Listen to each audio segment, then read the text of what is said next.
Imagine a fortress thought to be unshakable, perched at the southern tip of the Malay Peninsula, earning the nickname Gibraltar of the East. For decades, Singapore stood as a symbol of British power in Asia, a bustling colonial hub, a vital naval base, and a city brimming with strategic importance. But on February 15, 1942, all of that changed in a dramatic and historic moment. Japanese forces, advancing with remarkable speed and cunning, swept through the Malayan jungles and forced the surrender of 30,000 British and Empire troops. The fall of Singapore would send shockwaves across the world and be remembered as one of the greatest military disasters in modern history. To truly understand the gravity of this event, we need to picture the scene. Singapore was not just a city. It was a fortress designed to repel invaders from the sea. Massive 15-inch guns, naval fortifications, and sprawling airfields gave the impression that the island could withstand any assault. Yet, while the British focused on defending the coastline, a determined and highly strategic enemy was plotting an entirely different approach. Japan's forces bypassed the obvious defenses, moving overland through Malaya, using the dense jungles and even bicycles to transport troops silently and efficiently. The result was a relentless, fast-paced campaign that left British commanders scrambling to respond. The stakes were enormous. Singapore was not only a strategic military stronghold but also a vital economic center, providing essential resources such as tin and rubber to the British Empire. Its fall represented a dramatic shift in the balance of power in Southeast Asia. Civilians and soldiers alike faced a mounting crisis as the Japanese advanced, cutting off supplies, capturing key positions, and tightening their grip on the island. The psychological impact was immense. An empire accustomed to dominance suddenly confronted its vulnerability in the face of a well-coordinated and highly motivated adversary. This story is not just about military strategy or statistics. It is about human courage, resilience, and the hard lessons learned when assumptions meet reality. From the commanders making life or death decisions to the everyday people caught in the crossfire, the fall of Singapore offers a powerful reminder of how preparation, adaptability, and understanding your opponent can determine the fate of nations. As we journey through this gripping chapter of history, we will uncover the strategies, the battles, and the dramatic moments that led to Singapore's fall. You will witness how leadership decisions, intelligence, and the element of surprise combined to create a historic event that still fascinates historians and military analysts today. If you enjoy exploring history's pivotal moments and want to uncover the stories behind them, make sure to like this video, subscribe to our channel, and hit the notification bell so you never miss an episode. Join us as we dive into the astonishing story of Singapore, the Gibraltar of the East, and discover how 1 week in February 1942 reshaped the course of World War II. As the news of Singapore's fall reached London, the impact was immediate and profound, sending tremors through the heart of the British Empire. Winston Churchill, the resolute and indomitable Prime Minister who had faced crisis after crisis during the turbulent years of the Second World War, did not mince words when confronted with the catastrophe unfolding in the Far East. He described the surrender of Singapore and the capture of tens of thousands of British and Empire troops as the greatest disaster and capitulation in British history, a phrase that echoed the magnitude of what had transpired far beyond a mere military defeat. This was more than the loss of a strategic position. It was a symbolic collapse of the illusion of invulnerability that the British Empire had long cultivated in Asia. A shattering moment that forced the world to confront the stark reality of Japanese military power and the fragility of even the most formidable defenses when confronted with ingenuity, speed, and relentless determination. Singapore had long been regarded as the jewel in the crown of the British presence in the East, a city whose very geography promised security and whose imposing fortifications had been meticulously designed to withstand a direct assault from the sea. Massive artillery emplacements, carefully constructed airfields, and a naval base that symbolized both industrial might and imperial reach gave every indication that the city could endure a prolonged siege. And yet all of this confidence was rooted in assumptions that would soon prove tragically inadequate. The British High Command had concentrated resources and attention on repelling attacks from traditional naval avenues. Convinced that no enemy could circumvent the coastline defenses without being annihilated, they did not fully account for the possibility that an adversary might exploit the jungles, rivers, and backroads of Malaya, maneuvering swiftly and unpredictably to strike at the very heart of the fortress. Japan, having meticulously gathered intelligence and studied every conceivable vulnerability, executed a campaign that was as audacious as it was calculated, demonstrating a level of strategic innovation that would leave the British forces reeling. The fall of Singapore was not merely a tale of overwhelming force, but one of psychological and tactical mastery. Japanese troops advanced overland with astonishing speed, employing bicycles to carry entire regiments silently along narrow roads and through dense forests, turning the terrain into a conduit for rapid conquest rather than an obstacle to be feared. Each village and town that fell brought the invaders closer to the city, and with every mile covered, the sense of inevitability grew among the defenders. British troops, despite their courage and determination, were stretched thin, often isolated, and hampered by poor communications and conflicting orders from a command structure that had underestimated the enemy and overestimated the strength of their own fortifications. The meticulously planned defenses along the coast, once considered impregnable, were rendered almost irrelevant by a campaign that exploited ingenuity over brute strength, speed over static preparation, and surprise over expectation. As the Japanese forces moved relentlessly southward, the defenders' options dwindled, and the weight of strategic misjudgments became impossible to ignore. Within this larger context, Churchill's words resonate not only as a statement of grief and frustration, but also as a recognition of the profound lessons embedded within the disaster. The surrender of Singapore illuminated the consequences of complacency and underestimation, highlighting how assumptions about the capabilities of one's enemy can blind even the most seasoned commanders to emerging threats. The event forced a revaluation of British military doctrine in the Far East, demonstrating that technological superiority, fortifications, and numerical strength alone were insufficient when facing an adversary willing to innovate, adapt, and exploit every opportunity with precision. Churchill's characterization of the event as a historic disaster underscores not merely the loss of territory, but the broader strategic shockwaves that rippled through Allied planning, affecting morale, resource allocation, and the understanding of modern warfare in tropical environments where mobility, intelligence, and local conditions played decisive roles.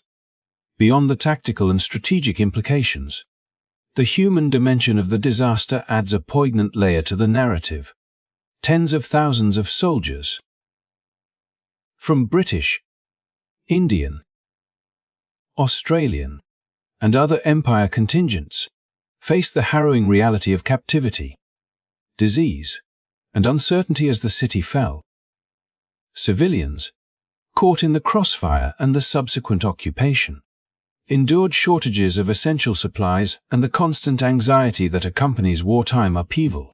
The sheer scale of human suffering and resilience, set against the backdrop of strategic miscalculation, transforms the story of Singapore's fall from a simple military campaign into a vivid chronicle of human endurance, leadership under pressure, and the consequences of decisions made far from the battlefield yet felt intensely on the ground.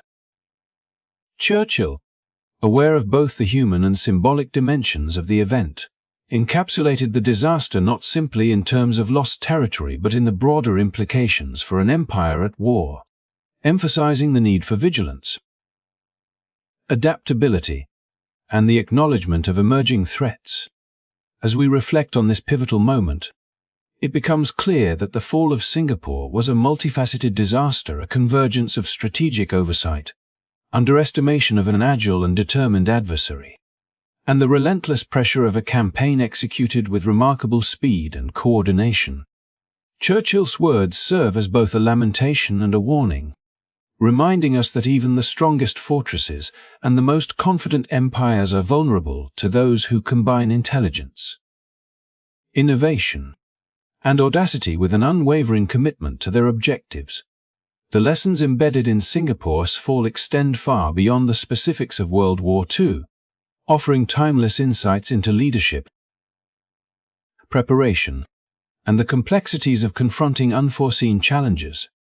Long before the first shots were fired in the jungles of Malaya or the coastlines of Singapore, Japan had set its sights on a grand vision of regional dominance, one that went far beyond the immediate theater of war and delved deep into the economic and strategic foundations of Southeast Asia, known as the Greater East Asia Co-Prosperity Sphere. This vision was framed as a promise of shared prosperity and liberation from Western colonial powers. Yet beneath the rhetoric lay a calculated ambition to secure the raw materials and resources that Japan desperately needed to sustain its industrial and military machine. Tin, rubber, and other essential commodities were not mere statistics on a ledger. They were the lifeblood of a nation that had rapidly industrialized and now faced the limits of its domestic resources, compelling its leaders to look outward for survival and expansion.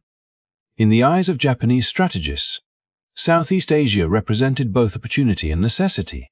The Malay states, with their rich deposits of tin and vast rubber plantations, were particularly prized for their contribution to global markets and their strategic value in supporting an empire at war. Rubber, vital for the production of tires, military vehicles, and aircraft, and tin, essential for manufacturing munitions and electronics, were resources that could not be sourced sufficiently from within Japan itself. The acquisition of these territories was therefore not an abstract goal, but a carefully calculated objective, a recognition that control over these resources would not only fuel Japan's war machine, but also shift the balance of power in the Pacific. The capture of Singapore, sitting at the tip of the Malay Peninsula and controlling access to the Straits of Malacca, was a keystone in this broader strategy, a symbolic and practical prize that would solidify Japan's dominance over the region. The meticulous planning that preceded the invasion reflected a blend of strategic foresight and tactical daring. Japanese military leaders had spent years analyzing the terrain, climate, and defenses of Southeast Asian territories, building networks of intelligence agents and gathering data that would prove invaluable when the campaign finally commenced. Every hill, river, and jungle path was catalogued. Every potential British defensive position was studied and assessed for weaknesses. Unlike the British, who had invested heavily in Singapore's coastal defenses and concentrated their confidence in the city's ability to repel a seaborne assault, the Japanese approach was not constrained by conventional expectations. They understood that resources alone would not guarantee victory, that psychological and tactical elements, speed, surprise, and adaptability would be equally essential in achieving their objectives. The Greater East Asia Co-Prosperity Sphere was not just a political slogan or a declaration of ideological intent. It was a roadmap for operational excellence that combined economic ambition with military precision. And every maneuver in Malaya and Singapore was a step along this calculated path.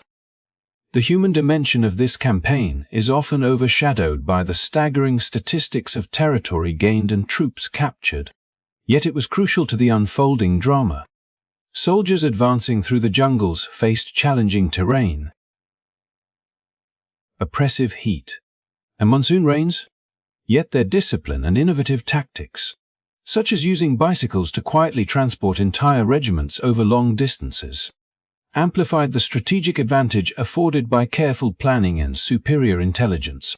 Each village captured, each river crossed, and each town overtaken brought the Japanese closer to their ultimate prize, the fortress city of Singapore. For the defenders, the story was one of increasing tension, stretched resources, and mounting uncertainty. British and Empire forces, though brave and determined, were constantly reacting rather than anticipating, their strategies hindered by the very assumptions that had guided them for years: that Singapore could not fall, that the sea would protect them, and that the enemy could not move with such speed and daring. Economics and logistics were inseparable from military planning in this campaign.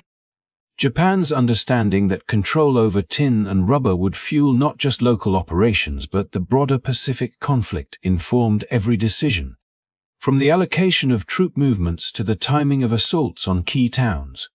The fall of Malayan towns such as Jitra, Kampar, and Johor was not simply a matter of battlefield success. Each victory disrupted supply lines, weakened British morale, and cemented Japan's hold over the resources that underpinned its industrial and military ambitions. The narrative of conquest was intertwined with the reality of resource acquisition, and the strategy reflected a sophisticated comprehension that the modern war machine depended as much on control of materials as on tactical superiority. In this context, the story of Singapore's fall becomes more than a military narrative. It becomes a story of strategic vision, economic calculation, and human resilience under pressure. Churchill's characterization of the event as the greatest disaster and capitulation in British history gains added depth when one appreciates that the loss of Singapore represent the culmination of a larger campaign designed to shift the balance of power across an entire region. It was the collision of foresight and complacency, of preparation and assumption, and the clash of two empires whose visions of the future could not have been more different. The Japanese success in Southeast Asia demonstrated that careful planning, a clear understanding of resources, and innovative tactics could overcome even the most heavily fortified positions. And it underscored the reality that control over materials like tin and rubber was inseparable from control over territory. December 7, 1941, dawned over the Pacific with an ordinary calm.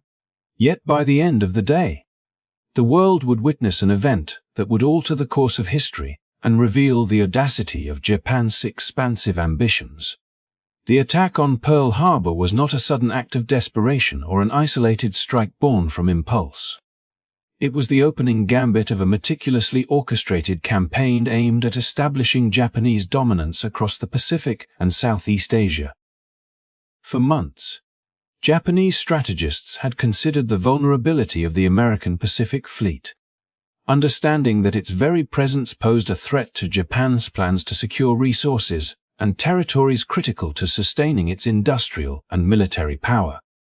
The assault on Pearl Harbor was therefore a calculated measure, designed to incapacitate the United States' ability to project naval power in the region, providing Japan with a window of opportunity to advance unimpeded toward its objectives in Malaya, the Philippines, and ultimately Singapore. The attack itself unfolded with terrifying precision. Japanese aircraft carriers, positioned hundreds of miles from their target, launched waves of bombers, torpedo planes, and fighter aircraft in a carefully timed sequence that aimed to overwhelm the defenses of the harbor and cripple the Pacific Fleet. Battleships that had been symbols of American might, including the USS Arizona and the USS Oklahoma, became tragic monuments to the sudden and devastating effectiveness of surprise. In a matter of hours, more than 2,400 sailors and civilians had lost their lives, and the fleet's capacity to respond across the Pacific was significantly diminished. Yet beyond the immediate devastation, the attack was a strategic statement. It demonstrated that Japan was not content to remain confined to the peripheries of East Asia, but was determined to assert itself as the dominant power across an entire oceanic theater. challenging even the United States and the European colonial powers that had long maintained a presence in the region. This moment of shock must be understood within the broader context of Japan's long-term planning. In conjunction with its ambitions for the Greater East Asia co-prosperity sphere, Japan sought to secure a self-sufficient bloc of territories rich in vital resources: oil from the Dutch East Indies, tin and rubber from Malaya, and rice from Indochina to fuel both civilian industries and its rapidly expanding military. The attack on Pearl Harbor was therefore a means to an end, a way to neutralize potential interference while Japan executed simultaneous operations across Southeast Asia. Within weeks of the strike, Japanese forces had advanced through Malaya with remarkable speed, employing tactics that would catch British and Allied forces off guard, ultimately culminating in the fall of Singapore. The connection between Pearl Harbor and the campaign in Malaya was not coincidental. It was a carefully sequenced plan where each action supported the next, reflecting a level of operational coordination that was extraordinary for its time. The psychological and strategic effects of Pearl Harbor rippled far beyond the immediate battlefield. For the Allies, the attack revealed both the strengths and vulnerabilities of modern warfare. It illustrated the devastating impact of air power and surprise on heavily fortified positions, a lesson mirrored months later as British forces faced the relentless advance of Japanese troops through Malaya and into Singapore. The events of December 7th highlighted the limitations of relying solely on static defenses, whether in Hawaii or at the Changi Naval Base, underscoring the necessity of intelligence, mobility, and the anticipation of unconventional approaches. In a sense, the lessons learned at Pearl Harbor foreshadowed the challenges that British commanders would encounter in Southeast Asia, where assumptions about geography, technology, and enemy capability would collide with a determined and innovative adversary. The strategic genius of Japan lay not only in the execution of individual operations, but in the interconnection of multiple campaigns across vast distances. Pearl Harbor was the signal that the Pacific theater had entered a new phase, one in which Japanese forces could coordinate complex attacks simultaneously, blending naval, air, and ground operations with remarkable synchronization.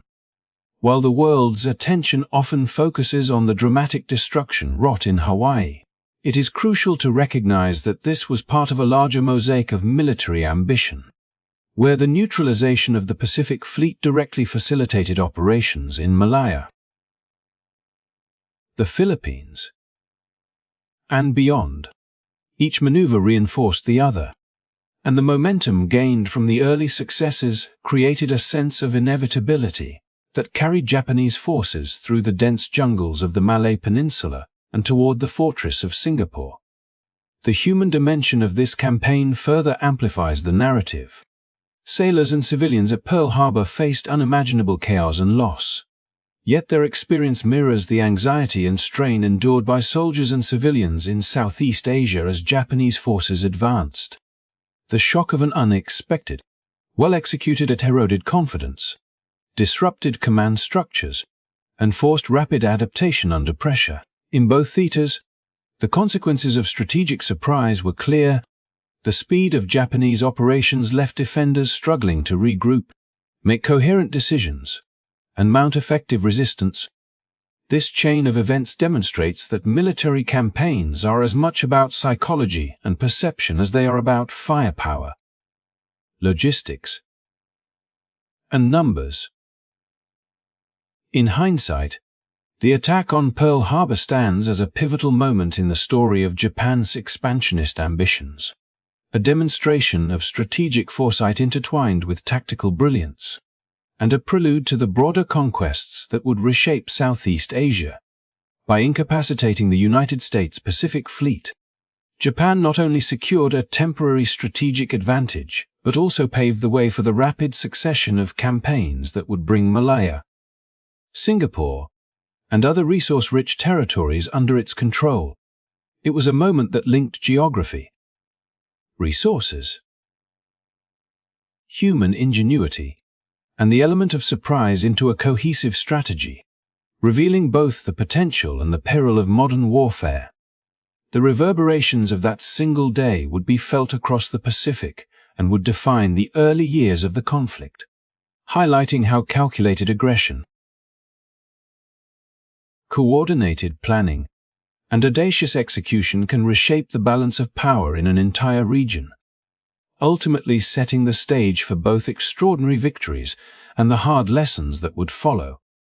The Japanese campaign through Malaya in late 1941 and early 1940 stands as a remarkable demonstration of ingenuity, audacity, and tactical foresight, a stark contrast to the conventional expectations of the British and Allied forces, who believed that Singapore's defenses were virtually impregnable from any approach other than the sea. While the massive fortifications along the southern coast of the Malay Peninsula had been designed to repel naval attacks, the Japanese recognized that a frontal assault against these positions would be costly and slow, risking the very momentum essential to their broader strategy of rapid conquest.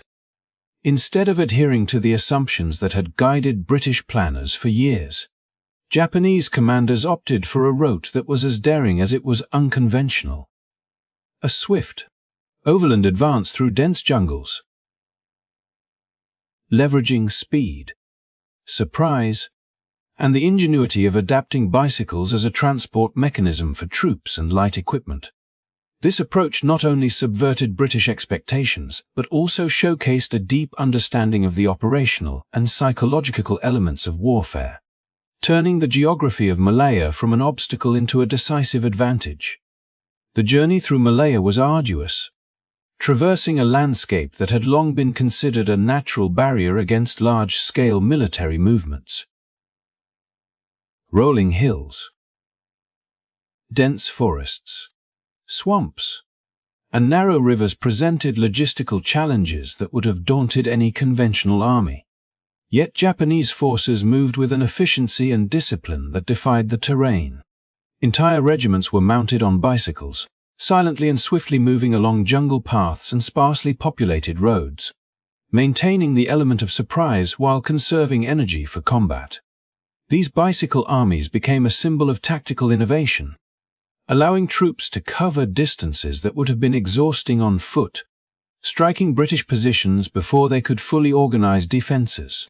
In towns such as Jitra, Kampar, and the regions surrounding the Johor Strait, the Japanese advance seemed almost unstoppable, with defenders repeatedly outmaneuvered and forced into chaotic retreats. The British, confident that the dense jungles would slow any overland force and that Singapore's fortifications would hold, found themselves unprepared for the speed and unpredictability of the attacks. This overland approach was not merely a matter of using bicycles or exploiting jungle routes. It was part of a larger philosophy of warfare that emphasized initiative, adaptability, and coordinated deception. The Japanese combined their ground movements with air assaults that disrupted communications, destroyed critical infrastructure, and sowed confusion among Allied commanders. Reconnaissance flights and intelligence networks allowed Japanese leaders to anticipate the movements of British troops, identifying weak points and exploiting gaps in defensive lines. This synergy between land and air operations amplified the effectiveness of the overland advance, creating a psychological as well as a physical pressure on the defenders, who were constantly reacting rather than dictating the pace of engagement. By the time the British realized the scale and direction of the threat, the Japanese had already secured strategic positions and forced retreats that opened the path to the southern tip of the peninsula. The human element in this campaign was equally critical. Japanese soldiers demonstrated remarkable discipline and endurance, navigating unfamiliar terrain under harsh climatic conditions, often facing rain, heat, and tropical disease. Their cohesion and morale contrasted sharply with the fatigue and disorganization that plagued British and Empire forces, who were stretched thin across multiple defensive positions and hampered by overconfidence in fortifications that were designed for a different type of assault. The speed of the Japanese advance left little room for regrouping or counterattacks, and successive defensive lines were often abandoned in the face of relentless pressure. The use of bicycles and jungle routes allowed the Japanese to bypass fortified positions entirely, isolating garrisons and forcing surrenders that compounded the psychological shock experienced by the British command. In this way, mobility and innovation became as decisive as firepower or numerical strength. Another dimension of this strategy was the meticulous planning and foresight that went into the campaign. Japanese military leaders had spent years studying the terrain, climate, and logistical challenges of Southeast Asia, gathering intelligence that would allow them to exploit weaknesses and optimize their advance. Supply chains were adapted to the realities of jungle warfare, with emphasis on light, portable equipment that could be moved efficiently along narrow paths. And coordination ensured that units could reinforce each other rapidly when resistance was encountered. The Japanese approach illustrated a deep comprehension of operational art, where timing, maneuver, and deception were orchestrated in concert to achieve objectives while minimizing unnecessary confrontation. Every decision, from route selection to timing of assaults, reflected a careful balance between aggression and prudence, ensuring that the momentum of the advance remained unbroken. The consequences of this strategy were profound. British forces, who had invested heavily in static defenses at the southern tip of the peninsula, found themselves repeatedly outflanked and forced into retreats that exposed further vulnerabilities. Town after town fell with alarming speed, and attempts to consolidate defensive positions often failed because the Japanese were already moving through alternative routes, cutting off reinforcements and creating pockets of encirclement.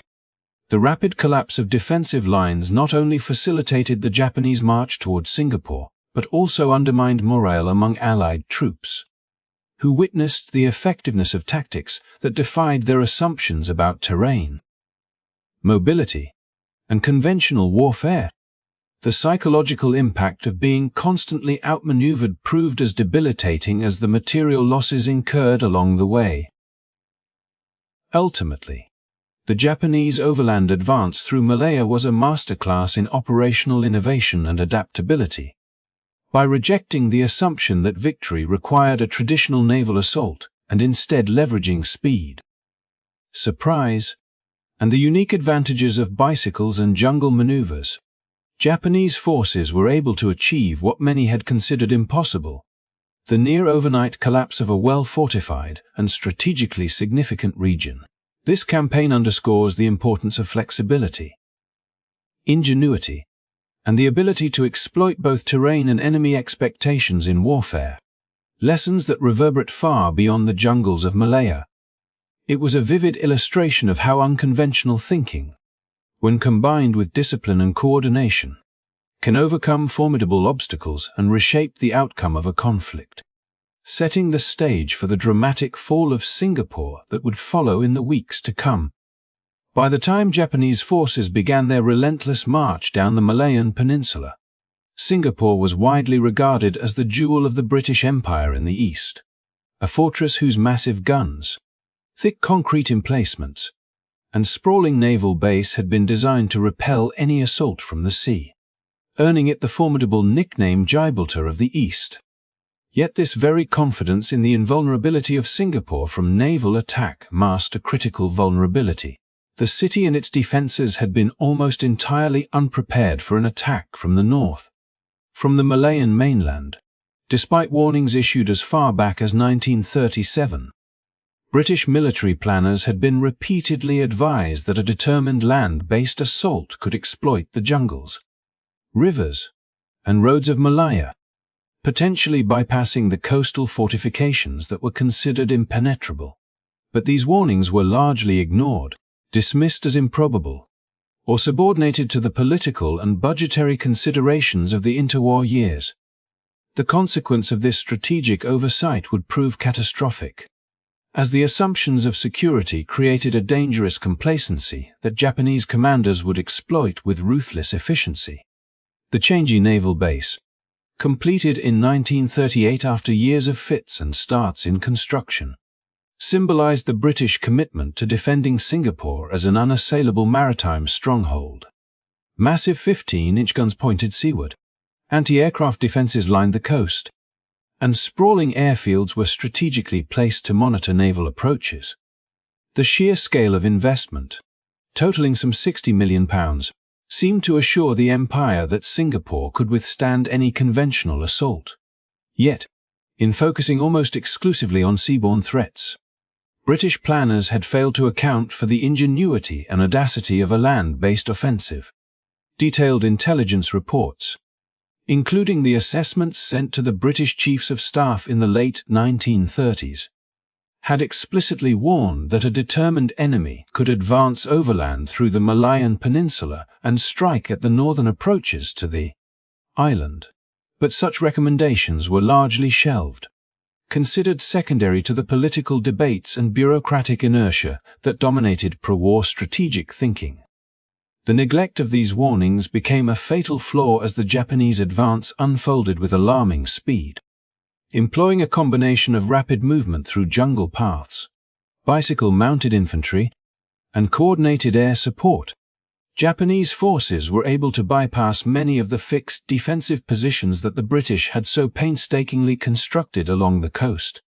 What the British considered natural obstacles, dense forests, rivers, and poorly developed roads, were turned to the attackers' advantage, providing concealment, mobility, and the ability to strike where the defenders least expected.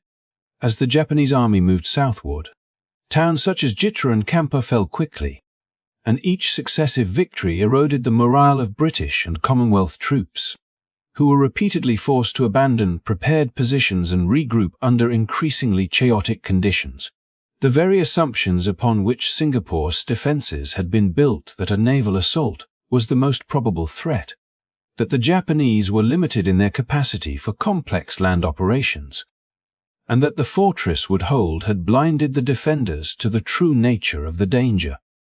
This strategic miscalculation was compounded by a pervasive underestimation of Japanese capabilities, a bias that permeated both military planning and public perception. British officers and politicians alike assumed that the distance, terrain, and logistical challenges would prevent the Japanese from mounting a surprise overland campaign, even as intelligence suggested otherwise. These assumptions persisted, reinforcing a sense of complacency that left Singapore vulnerable. When Japanese forces initiated their march, exploiting both speed and surprise, the British command found itself reacting to events rather than shaping them, scrambling to allocate limited resources, reposition troops, and respond to rapidly shifting battlefronts. Communications were often disorganized, conflicting orders were issued, and the once formidable defenses of Singapore became largely irrelevant in the face of an agile and determined adversary. The consequences of ignoring the 1937 warnings became increasingly apparent as the Japanese approached the northern coastline. Defenders realized too late that the fortress was not a static, unbreachable citadel, but rather a complex system whose efficacy depended on anticipating the nature of the attack. The Japanese advance through Malaya highlighted not only the physical vulnerabilities of the northern approaches, but also the systemic failures in British strategic thinking, planning, and leadership. Coastal guns that could have dominated seaborne invaders were useless against troops advancing from the jungle. Airfields meant to support naval operations struggled to intercept fast-moving enemy forces, and supply lines designed for conventional defense were ill-equipped to sustain troops in prolonged and mobile engagements. The very assets that had been intended to secure Singapore became largely symbolic, incapable of altering the momentum of an opponent who had studied, adapted, and innovated to exploit their weaknesses. In addition to the material shortcomings, the human dimension of this failure was starkly evident. British officers and troops, trained and experienced in conventional European warfare, faced a theatre for which their preparation had been insufficient. Soldiers accustomed to defending strongpoints and holding lines were forced into a reactive posture, confronted by an enemy whose operational philosophy emphasized flexibility, initiative, and audacity. Commanders like General Percival were tasked with holding a strategic prize against overwhelming and unconventional tactics. And despite their efforts, the combination of flawed assumptions, ignored intelligence, and logistical limitations made resistance increasingly untenable. As towns fell and the Japanese closed in on Singapore, the consequences of earlier strategic neglect manifested in a cascade of setbacks, undermining both morale and the capacity for coherent defense.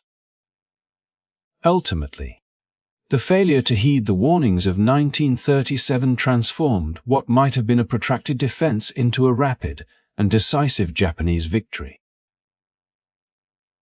The fortifications, airfields, and heavy artillery that had symbolized British confidence proved insufficient when confronted with a highly mobile, innovative, and determined adversary attacking along a route the Empire had long dismissed as improbable. The story of Singapore's fall is thus not merely one of battlefield tactics or numerical superiority, but a cautionary tale about the perils of ignoring foresight, the danger of rigid assumptions, and the critical importance of preparing for unconventional threats. The lesson resonates beyond the historical context. In any endeavor, whether military, political, or personal, overlooking warnings, underestimating the capabilities of opponents, and placing faith in outdated assumptions can turn even the most formidable resources into liabilities. And what seems secure may, under the right circumstances, become vulnerable to forces that were never fully anticipated. When examining the fall of Singapore, one cannot ignore the critical role of misplaced assumptions and the overconfidence that colored the decisions of the British High Command. At the heart of this miscalculation lay a profound underestimation of Japanese military capabilities, and an over-reliance on the assumption that the United States would eventually step in to balance the scales of power. This dangerous mix of dismissive attitudes and untested expectations formed the bedrock of a strategy that proved devastatingly flawed when tested under the harsh realities of war. To fully understand this, we must look not just at the immediate circumstances of the campaign, but also at the mindset and geopolitical context that shaped British decision-making in the years leading up to 1942. For years, the prevailing belief in London and among military planners in Southeast Asia was that Japan, despite its modernizing forces and demonstrated military ambition in China, lacked the skill, industrial base, and discipline required to challenge a major Western empire. This perception was not entirely unfounded if measured by traditional standards of naval tonnage or economic output, but it fatally ignored the adaptability, organization, and strategic boldness of the Japanese command. When Britain's leaders and colonial governors envisioned a potential confrontation in the Far East, they pictured a drawn-out naval struggle where the superiority of the Royal Navy, combined with anticipated American support from the Philippines and Pacific bases, would ensure control of the seas. Land defense, especially against the possibility of an invasion through the Malayan Peninsula, was consistently given secondary importance. This bias was deeply ingrained, and even when intelligence reports and field assessments raised alarms, they were often dismissed as unlikely or exaggerated. By 1937, with the escalation of Japanese expansion into China, warnings became louder.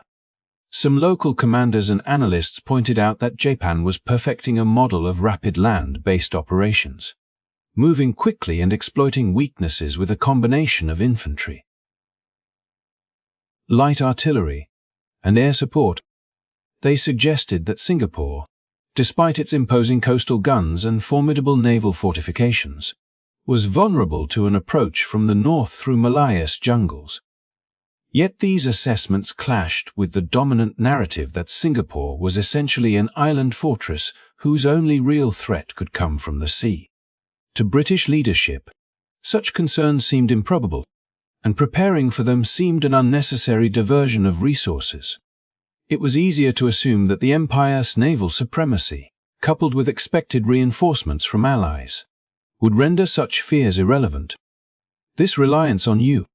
support was another pillar of British confidence, though it rested more on hope than on firm agreements.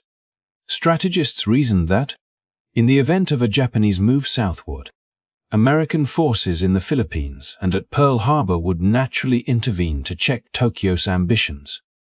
The idea that the United States might be caught unprepared or might prioritize other theaters of war did not seriously register in British planning documents. The Empire's planners imagined a scenario in which their own defensive preparations only needed to hold long enough for an Allied counterstrike to arrive.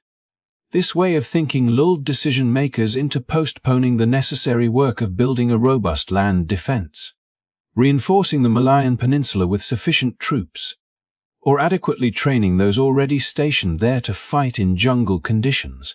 The consequences of this delay would become clear only when the crisis was already upon them.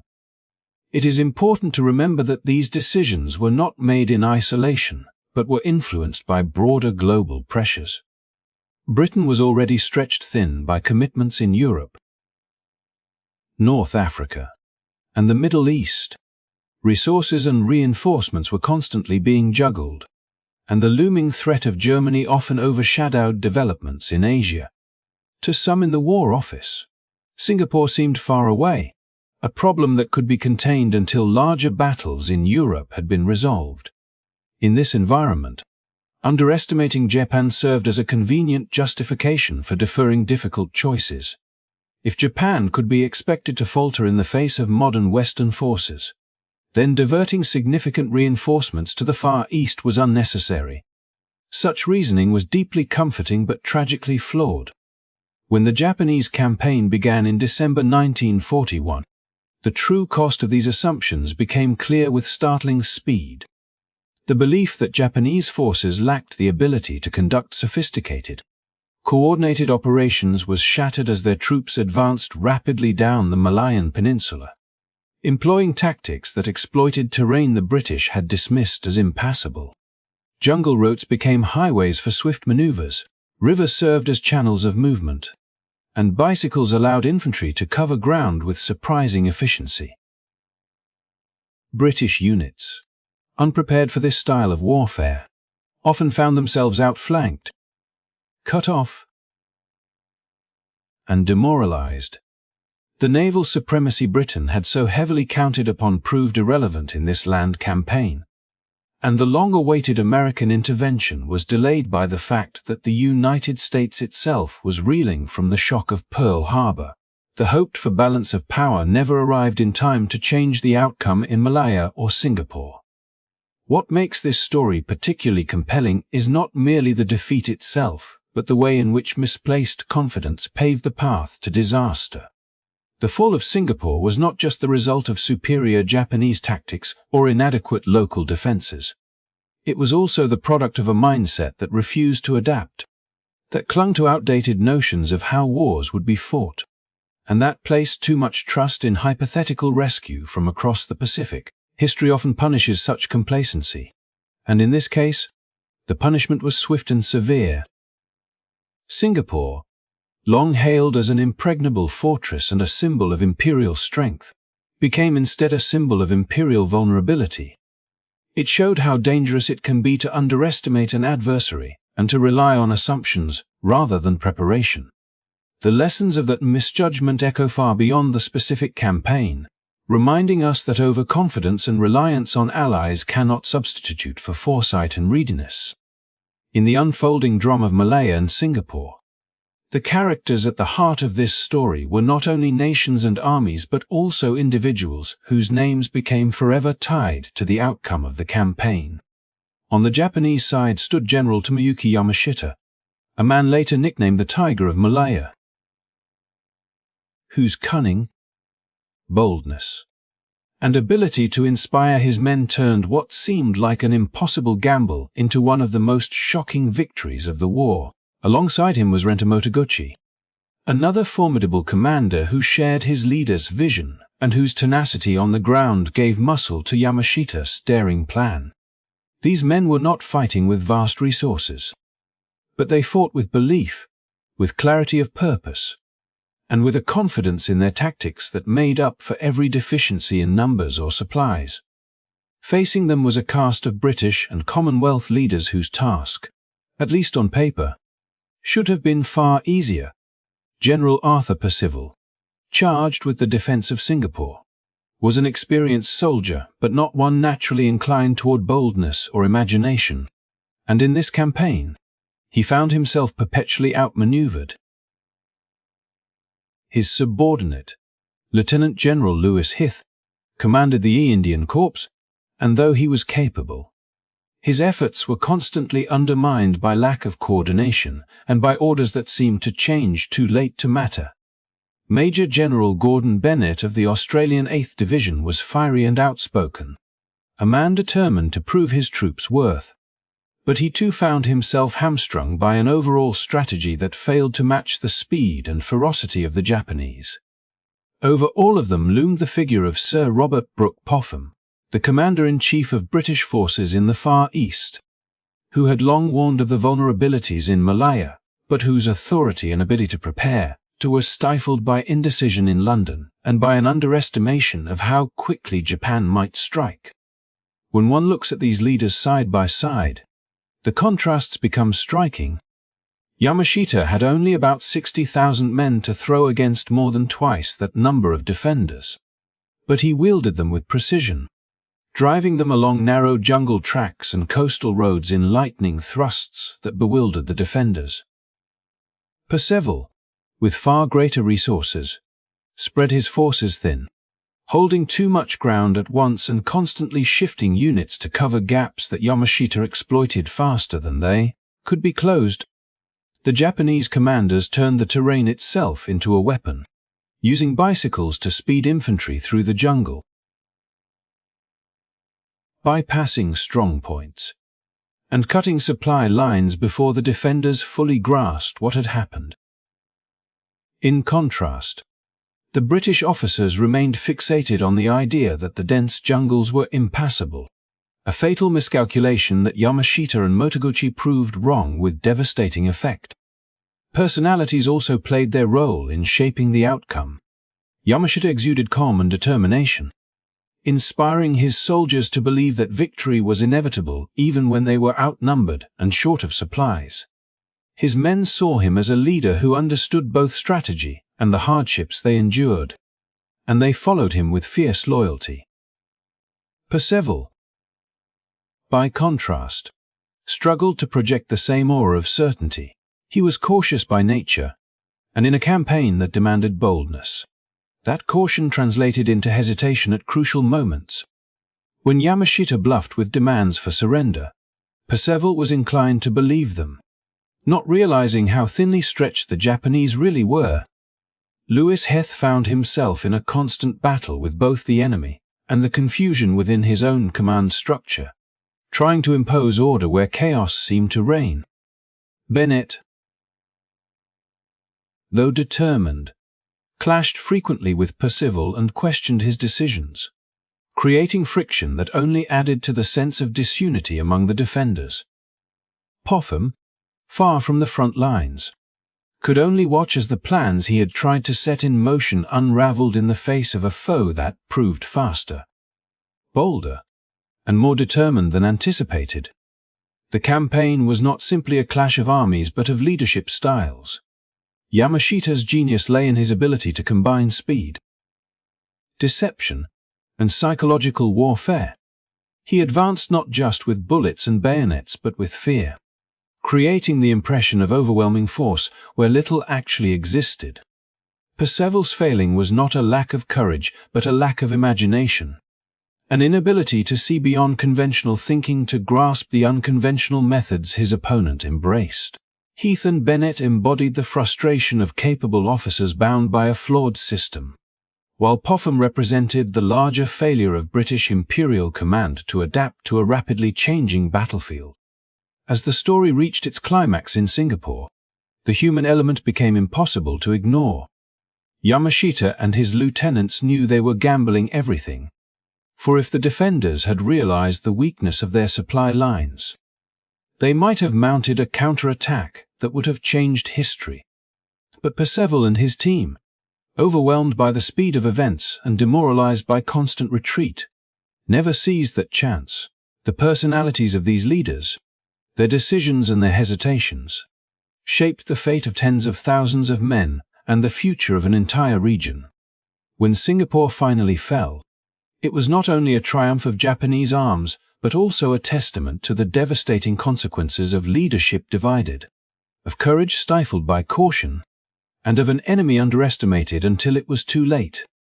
The tale of Yamashita and Motoguchi facing Percival, Heath, Bennett, and Popham is not simply a military episode. It is a human drama that reveals how much wars are decided not only by numbers or weapons but by vision, conviction, and the ability to act decisively when the moment demands it. When the campaign in Malaya unfolded, it was not only a clash of leaders and strategies but also of resources, equipment, and the ingenuity to use them in ways no one had anticipated.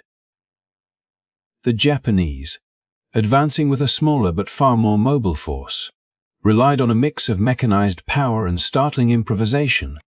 Their armored spearheads included the compact and reliable Type 89B medium tanks, not as heavily armed as some of the armored vehicles used in Europe, but more than adequate for the narrow jungle roads and rough terrain of the peninsula. These tanks, supported by relentless waves of G4M1 bombers in the skies above, created a crushing sense of pressure on the defending British forces, who suddenly found that positions thought secure could be overrun with alarming speed. Yet perhaps the most unconventional symbol of this advance was the bicycle. Thousands of Japanese infantrymen, riding simple bicycles, could move at speeds that astonished their opponents, bypassing defensive lines, appearing in unexpected places, and conserving the energy that would otherwise have been lost in long marches through tropical humidity. To the defenders, the sight of soldiers rolling quietly and swiftly through jungle tracks on bicycles was almost surreal, a reminder that adaptability often mattered more than raw firepower. In stark contrast, the British position in Malaya seemed formidable on paper. They commanded a force of nearly 130,000 troops, bolstered by 450 artillery pieces, which were thought to be sufficient to hold any determined enemy at bay. Their air support included 110 aircraft, though many of them were older models, less suited to modern aerial combat than the nimble Japanese planes that had already shown their dominance in the opening strikes. On the ground, their reliance on tanks was limited, partly because British planners believed the jungles of Southeast Asia would be impassable for armored vehicles. This miscalculation proved costly, as the Japanese not only moved their tanks through the terrain but demonstrated that the jungle could become a highway rather than a barrier if approached with creativity and determination. The numerical advantage of the British was therefore undercut by the reality of how those numbers were deployed and how ill-prepared they were for the kind of war that was being fought. The psychological balance of power shifted quickly as these differences played out in battle after battle. Japanese bombers struck airfields and supply lines with precision, while ground troops used bicycles to advance rapidly beyond the reach of conventional counterattacks. British soldiers, expecting the jungle to be their eye, often found themselves flanked or bypassed entirely. Artillery pieces, dug in to defend fixed positions, were powerful but slow to redeploy, leaving large portions of the front vulnerable to sudden penetrations. Troops who outnumbered their opponents often discovered that numbers alone meant little if mobility, morale, and initiative were on the other side. The very size of the British force created its own problems, straining supply lines and making it difficult for commanders to maintain effective coordination across scattered units. By contrast, the Japanese forces, though smaller, were tightly coordinated and consistently able to strike with focus and purpose. This imbalance was not simply technical. It was also cultural and psychological. British planners had underestimated both the capacity of the Japanese military to adapt and the sheer willpower with which they fought. The bicycle brigades symbolized that adaptability better than any tank or aircraft could. Where roads were bombed or bridges destroyed, Japanese soldiers could carry their bicycles on their shoulders, weed across rivers, and remount on the other side, continuing their advance. Fuel shortages, constant worry in campaigns of mechanized warfare, mattered less when thousands of men could move swiftly without the need for gasoline. It was mobility in its purest form, and in the humid, rain-soaked environment of Malaya, it gave them the freedom to choose the time and place of battle. The British, locked into more conventional ways of thinking, were repeatedly caught off guard by this unexpected form of maneuver. Meanwhile, the air war tilted increasingly in favor of the Japanese. The G4M1 bombers, fast and with long operational ranges, became the hammer that pounded British positions before each ground assault. Their raids on Singapore, airfields, and supply depots disrupted not only the physical strength of the defenders but their confidence as well. The few British planes available were spread thin across a vast theatre, and though pilots fought bravely, they were often overwhelmed by superior numbers or outmatched by faster, better armed opponents. Every successful raid weakened the British capacity to resist, making each subsequent Japanese advance swifter and more effective. Soldiers on the ground could feel the absence of reliable air cover, a gap that weighed heavily on morale. By the time the campaign reached its climax, the disparity between what the British had in numbers and what they could actually use effectively had become starkly clear. Their 130,000 men, though more than double the number of Japanese troops in the theatre, were spread out, poorly supplied, and forced into a reactive posture. Artillery, once believed to be their great advantage, proved clumsy against an enemy that refused to fight in predictable ways. Their limited tanks, few and far between, were quickly outmaneuvered or destroyed. The British forces were gradually compressed into a shrinking defensive perimeter, their strength on paper reduced to fragility in reality. In contrast, the Japanese, with fewer men and lighter equipment, had harnessed every advantage of mobility, surprise, and psychological dominance. The story of Malaya thus became not only a tale of numbers, but of how those numbers were used. It showed that war in the tropics was not merely a contest of firepower, but of imagination, endurance, and the willingness to defy conventional wisdom. The Type 89B tanks and G4M1 bombers provided the punch. The bicycles provided the speed. And together they created a campaign that seemed to defy the expectations of the time. For the British, with their large but unwieldy force, the campaign was a sobering lesson in the dangers of underestimating an opponent and overestimating one's own preparations. For the Japanese, it was proof that unconventional methods could achieve decisive results. And for history, it remains a striking example of how mobility, ingenuity, and psychological dominance can turn the tide of battle even against an enemy who seems, at least in numbers, far stronger. The Japanese advance into Malaya unfolded with a speed and determination that shocked the British commanders, who had expected a drawn-out campaign, but instead found themselves scrambling to hold ground that was slipping away almost as soon as it was taken. In the opening days, towns that had seemed safe only weeks earlier were suddenly under attack, their streets filled with the rumble of tanks and the disciplined movement of soldiers pressing forward without hesitation. Jitra was one of the first major tests of the British line, and it quickly revealed the weaknesses that plagued the defenders. Poor coordination, stretched supply routes, and a lack of cohesive strategy between units that often fought in isolation rather than as a unified force. What began as a stand meant to halt the invaders turned into a disorganized retreat.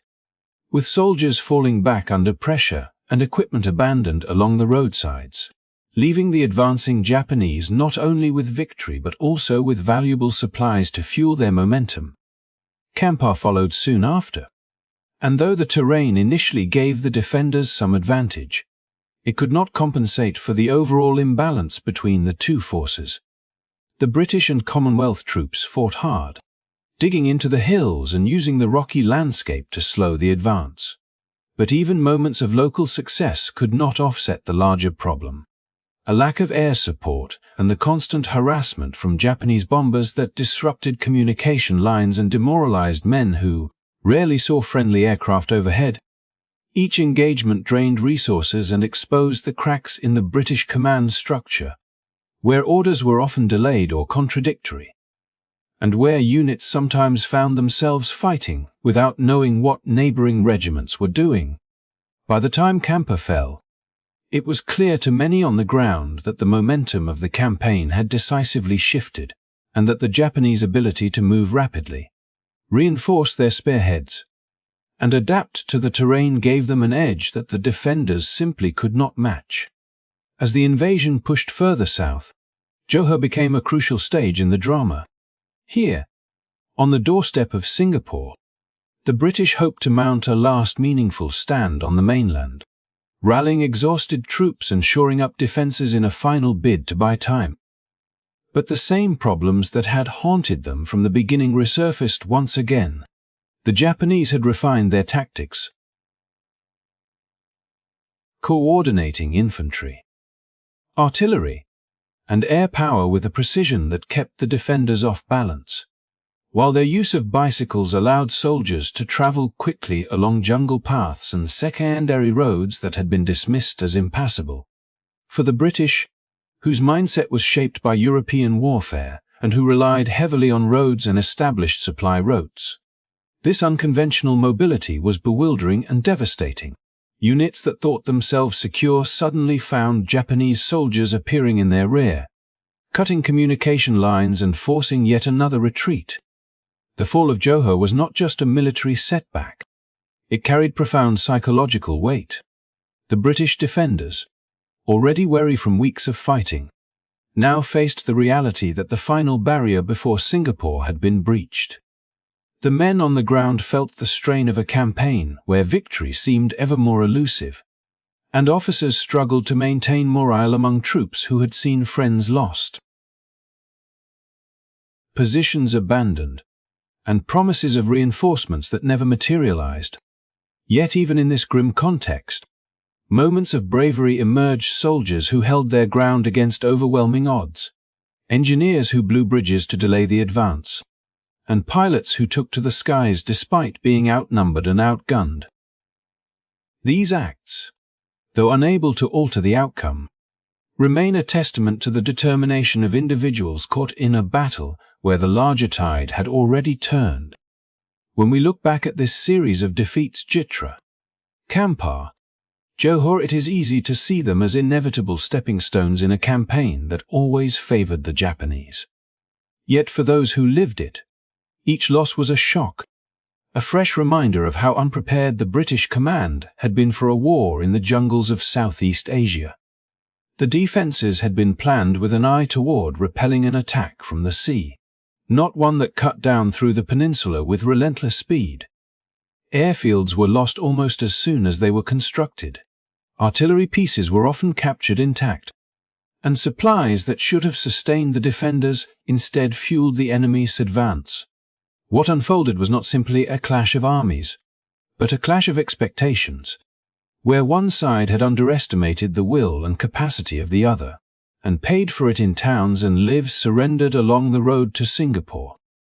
The story of these towns is not just about maps and troop movements. It is about the human experience of being overtaken by events too large to control. For the civilians in Jitra, Kampar, and Johor, the war arrived in sudden waves, bringing fear, uncertainty, and the desperate need to adapt to a new reality. For the soldiers, it was a relentless trial of endurance. where each march south was shadowed by the knowledge that they were losing ground not only in territory but also in confidence. And for the commanders, it was a bitter lesson in the dangers of complacency, of failing to grasp how an enemy could use mobility, coordination, and psychological pressure to dismantle defenses that had once seemed formidable.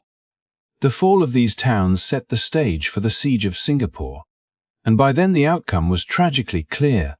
The British forces had been outmaneuvered long before the final battle began. As the relentless Japanese advance swept down the Malay Peninsula, the defenders of Singapore found themselves facing a nightmare they could scarcely have imagined only months earlier. What had once been hailed as an impregnable fortress, the Gibraltar of the East, was now a city on the brink of collapse.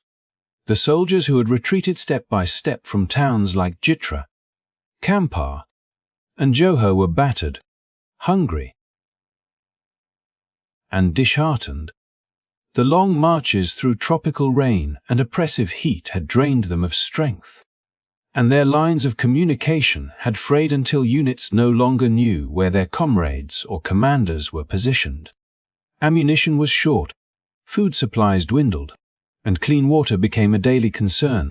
The local population, who had once looked to the British Empire for protection, now found themselves caught in the crossfire of a siege that seemed destined to end in tragedy. Families huddled together in basements, praying the bombing raids would pass them by, while rumors spread of ships sunk in the harbor and of no reinforcements coming to their aid. On the front lines, men who had fought through the retreat from the north stood their posts with grim determination. But even the most disciplined among them knew their weapons were failing, their defenses overstretched, and their strength waning. The Japanese, emboldened by a series of swift victories, closed in with methodical precision. They had mastered the art of moving quickly through the dense jungles, flanking enemy positions and striking where the defenses were weakest.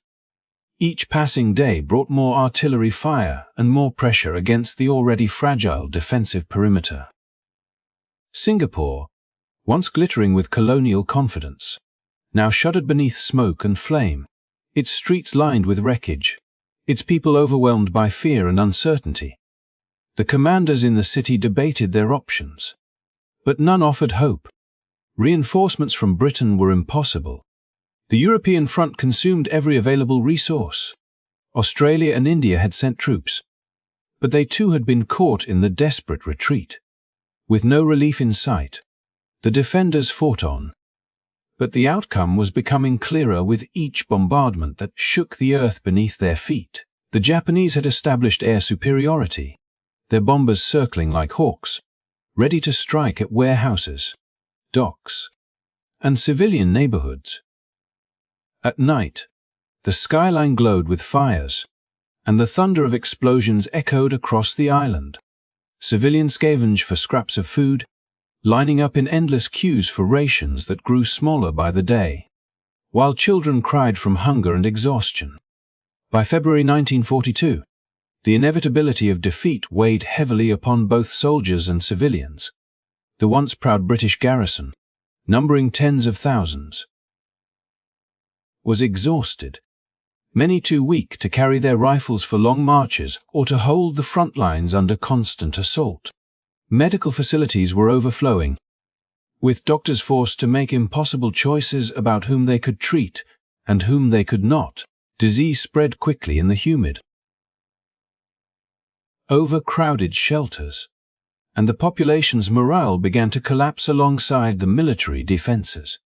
Yet in spite of the despair, a few clung to the hope that perhaps a last stand might turn the tide, that perhaps Singapore could endure until reinforcements arrived.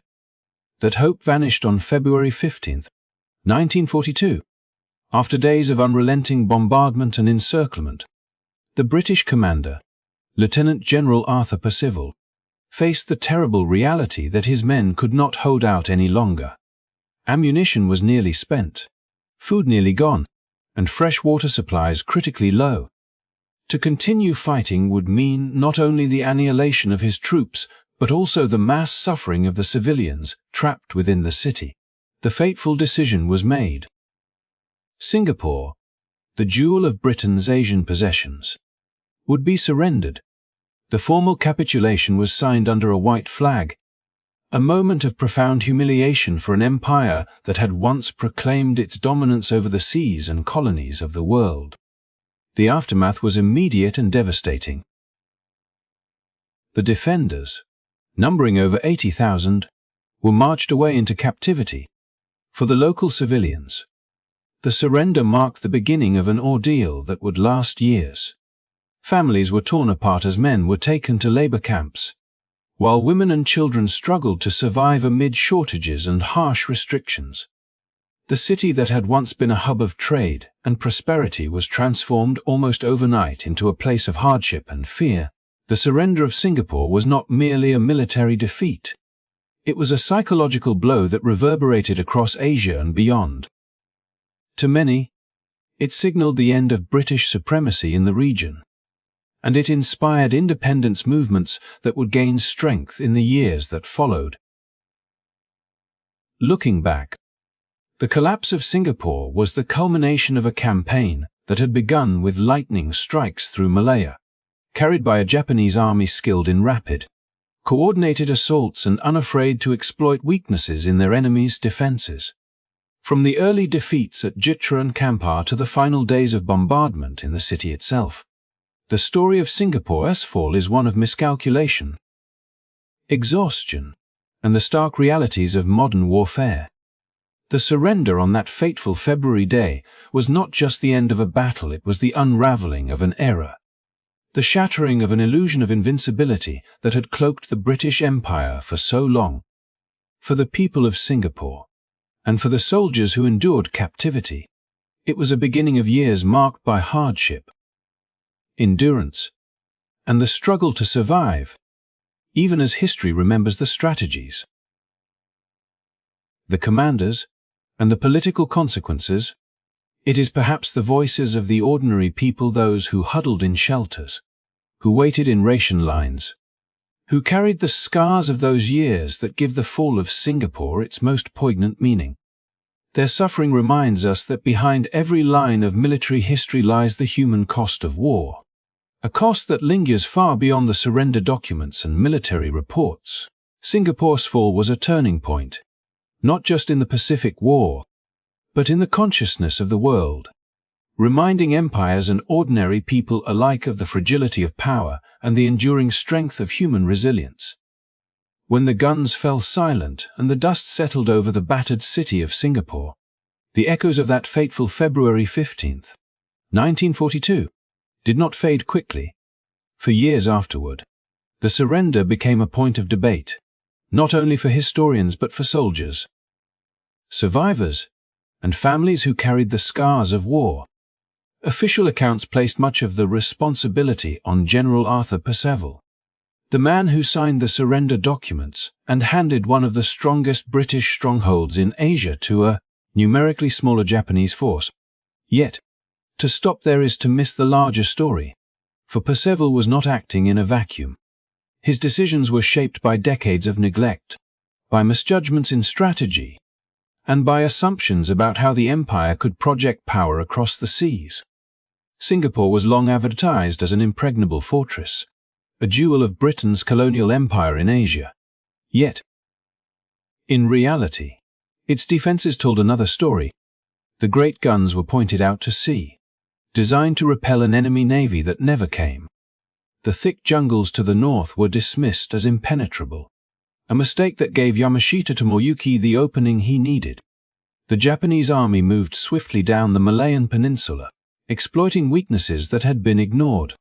And when they arrived at Singapore, they brought not just firepower but momentum. Percival, facing dwindling supplies and exhausted troops, stood against the tide with little room for maneuver. To many, he symbolized failure. But if blame is to be placed, it must also rest on the policymakers in London who underestimated Japan's capabilities, the colonial leadership who left the local population unprepared, and the military planners who failed to adapt to new realities of war. Singapore's fall was not just the result of one man's signature. It was the product of a system that had grown complacent, clinging to an outdated sense of superiority. Ironically, the man who outmaneuvered the British in 1942, General Yamashita, would himself surrender just 3 years later. In 1945, facing the overwhelming power of Allied forces, he bowed to inevitability, much as Percival had done. Yet history remembers the two men very differently. Yamashita's tactics during the Malayan campaign are still studied as an example of speed, deception, and boldness in military strategy. Percival, on the other hand, is remembered as the man who lost Singapore. But in the quiet space between those judgments lies the truth. That war is never decided by a single leader or a single battle, but by the weight of preparation, the choices made years before, and the shifting tides of fortune. For the civilians of Singapore, the surrender meant years of hardship under occupation. Families were torn apart, resources were stripped away, and fear became part of daily life. The suffering was immense, and for many, the scars of those years never healed. Yet, from that darkness, there also came resilience. Survivors carried their stories forward, shaping how later generations would understand both the cost of unpreparedness and the strength of endurance. Today, Singapore's fall stands as both a cautionary tale and a lesson. It reminds us how quickly the balance of power can change when arrogance blinds leaders to reality. It demonstrates that fortresses are not made of concrete and steel alone, but of adaptability, foresight, and respect for the capabilities of one's adversaries. And above all, it teaches us that military brilliance, as seen in Yamashita's bold advance, can reshape the destiny of nations, but that failure to learn and prepare can undo even the mightiest of empires. As we close this chapter, we see not only the clash of armies but the human dimensions of war. Leaders burdened by impossible choices, soldiers pushed to their limits, and civilians who endured more than anyone should. The fall of Singapore was not just the story of a fortress lost, but of lessons written in blood and sacrifice. It remains one of the defining moments of the Second World War in Asia, a reminder that even the strongest positions can crumble if built on flawed assumptions. Thank you for joining me in revisiting this powerful and sobering story. If you found value in this journey through history, I invite you to support the channel by liking this video, subscribing for more, and sharing it with others who appreciate thoughtful storytelling about the past. Your support helps keep these important stories alive and ensures they continue to reach new audiences. And now, as the night settles in and we step away from the shadows of 1942, I want to wish each of you peace and rest. May the lessons of history remind us to face tomorrow with greater awareness and resilience. Sleep well, and good night.